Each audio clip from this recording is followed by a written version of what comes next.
2022년 초 접어들어 감소세를 보이던 코로나19가 다시 확산될 조짐이 보인다고 합니다.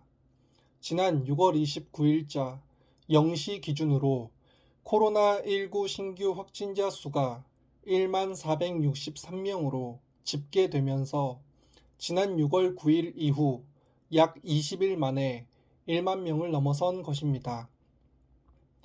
코로나 감소세에 접어들어 서서히 완화된 정부 방침과 규제로 사람들이 이제는 마스크를 벗을 수도 있지 않을까 희망을 가졌었는데 다시 마스크를 넘어 거리 두기를 시행해야 되지 않을까 하는 우려가 생깁니다. 일각에서는 너무 빠른 완화 조치가 아니었나 하는 비판의 목소리도 있습니다. 실제 감소세에 접어든 것도 맞고 서서히 일상 속에서 코로나를 대응해야 한다는 것도 부정하진 않습니다. 그러나 질병관리 체제와 질병관리 체계가 정권이 바뀌면서 너무 쉽게 전환한 것 아니냐는 말이 나옵니다.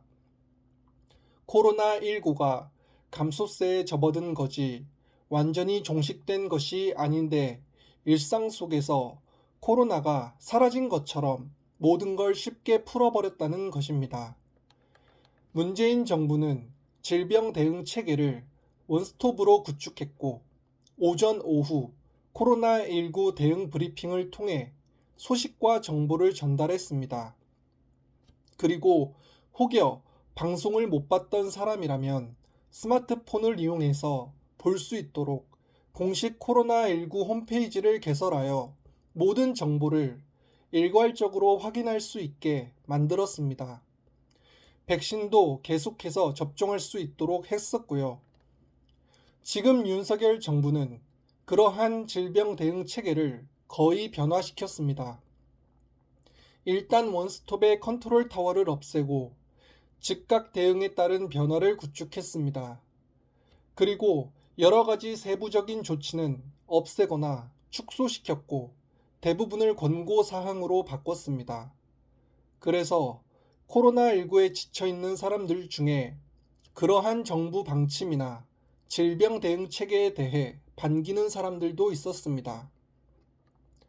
하지만 지금 그러한 세부적인 대응 조치가 아닌 권고 사항으로 바뀌면서 양심에 맡기는 일들이 많아져 확산세가 가속화된다는 비판이 있습니다. 즉, 코로나19에 걸렸을 때 알아서 양심껏 행동하라고 하니 그냥 무시하고 다니면서 주변을 감염시키는 사례가 증가하고 있다는 것입니다. 이전에는 동선을 파악하고 주기적으로 정보를 업데이트하며 반복적인 코로나 검사와 사회적 거리두기를 시행했었는데 지금은 각자가 알아서 하라고 하니 다들 그냥 그러려니 하고 넘어가는 경우들이 많다는 것입니다. 쉽게 감염되는 코로나19 바이러스의 공포가 아직 사라지지 않았습니다. 그럼에도 불구하고 확진자는 계속해서 증가하고 있고 양심에 맡기는 자율적 신고 권고의 의미는 무색해져 가고 있습니다. 방역 당국은 이러한 코로나19 확산세가 면역력 감소와 여름철 활동 증가가 확진자 수 증가의 주 원인으로 보고 있다고 합니다.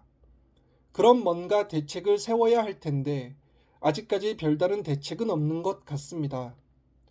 특히 백신에 대한 면역 지속 기간이 다다르면서 추가 백신을 접종해야 하는 것 아니냐는 의견들이 나오고 있습니다. 하지만 윤석열 정부는 그리고 윤석열 정부 산하의 질병관리본부는 백신 접종에 대해 회의적인 시각을 가지고 있습니다. 실제 문재인 정부 산하 질병관리본부의 백신 접종에 대해 비판적인 의견을 많이 내기도 했습니다. 그런데 지금 그렇게 비판했던 백신 접종에 대한 얘기가 다시 나오고 있는 것입니다. 백신 접종으로 인한 면역이 3개월 정도 유지될 경우에 7월이나 8월쯤에 확산세가 증가할 것이고 면역이 6개월 정도 지속된다면 11월, 12월에 정점이 찾아올 것이라고 합니다. 백신 면역이 다다를 때쯤 다시 대유행이 찾아올 거란 것이 의료계 전문가들의 주된 생각입니다. 특히 확진자 수가 폭발적으로 증가하게 되면 국가나 정부 차원에서 손을 쓸 수가 없을 정도로 아비규환의 상태가 이어질 수 있습니다. 하루에 약 15만 명의 가량의 확진자 수가 나올 수 있다고 하니 너무 걱정이 됩니다. 더욱 걱정스러운 건 이러한 확진자 수가 기하급수적으로 증가하게 되면 고위험군으로 분류되는 중증 환자가 사망자의 수도 같이 증가하기 때문입니다. 가뜩이나 지금 윤석열 정부에서 해외 입국 제한 완화와 국제선 증편 조치를 시행한 이후 해외 유입 확진자 수는 계속해서 증가하고 있습니다. 여기에 해외로 나가는 여행객과 해외에서 들어오는 여행객이 맞물려 통제할 수 있는 범위를 점점 넘어서고 있습니다. 우리나라를 제외하고도 이미 유럽은 코로나19 확진자 확산세가 이미 도래하였습니다. 심지어는 재유행이 오는 것 아니냐는 우려의 목소리도 나오고 있습니다. 그래서 유럽과 북미를 중심으로 재유행을 가속시키는 변이 바이러스에 대한 연구를 계속해서 진행하고 있으며 코로나19에 대한 국가 자체적인 방역 시스템은 계속해서 진행시키고 있는 나라들이 많습니다. 하지만 우리는 어쩌면 코로나19가 종식될 수도 있다는 기대감에 윤석열 정부 아래 모든 코로나19 방역 조치와 규제를 완화하거나 없애버리면서 이러한 확진자 수 증가에 가속화를 가져온 게 아니냐는 말들이 많습니다. 지금이라도 다시 규제를 해야 하는 것 아니냐는 말도 나옵니다. 이미 유럽 등지는 코로나19 재유행을 막기 위해 많은 노력을 하고 있는데 우리는 왜 아직 코로나19가 끝나지도 않았는데 모든 걸 풀어버리느냐고 따져 묻는 사람도 있습니다. 자영업자 살리자고, 경제 살리자고, 다 같이 죽자는 거냐며 울분을 토하는 분도 있습니다. 만약 전파력이 더 큰 변이가 나오거나 세부적인 코로나 변종이 발생하면 코로나의 재유행은 더 빨리, 더 크게 이루어질 것이라고 보는 전문가들이 많습니다. 이 규모와 시기는 우리가 예상하기 힘들지만 올 여름을 기점으로 작년보다 규모가 훨씬 더 크고 재감염, 즉 코로나19에 걸렸던 사람들이 다시 감염되는 사례가 매우 많아질 것이라고 보고 있습니다. 세계에서 가장 강력하고 전문적인 의료 체계를 갖추고 있다는 미국의 사망자 수는 약 100만 명에 이릅니다. 그렇게 의료 선진국으로서의 자부심을 가지고 있는 미국도 코로나19의 누적 확진자 수는 8,700만 명에 육박합니다. 우리나라 인구의 약 2배 가까이 됩니다. 미리 알아두고 대비한다고 해서 나쁠 건 없습니다. 더군다나 세계 대유행을 가져온 바이러스 질병의 공포에 대해 인간은 늘 대비하고 만전을 기하지만 여지없이 무너지긴 마찬가지였습니다. 지금 코로나19를 대하는 모습은 마치 코로나19가 별것 아니라며 알아서 잘 대비하고 대응하면 되는 것처럼 이야기합니다.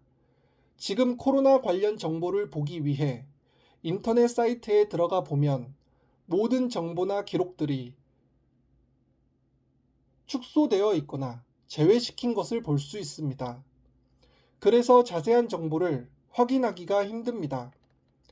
이번 정부에게 있어 코로나19를 대응하는 것에 대해 바라는 점은 세부적인 규제나 조치는 완화시키더라도 적어도 코로나19 발생 현황과 기록, 정보는 빠짐없이 볼 수 있도록 어느 하나도 제외시키지 말고 전부 공개해 주셨으면 좋겠습니다.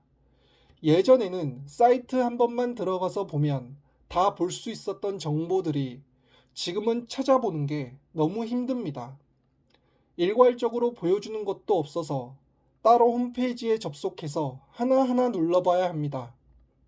아직 우리는 코로나19가 끝난 게 아닌데 말입니다. 재유행은 막아야 합니다. 그러기 위해선 정부의 꼼꼼하고 세심한 방역 체계가 절실합니다. 부디 이런 점을 잘 살펴서 코로나19의 재유행을 막아주셨으면 좋겠습니다. 감사합니다.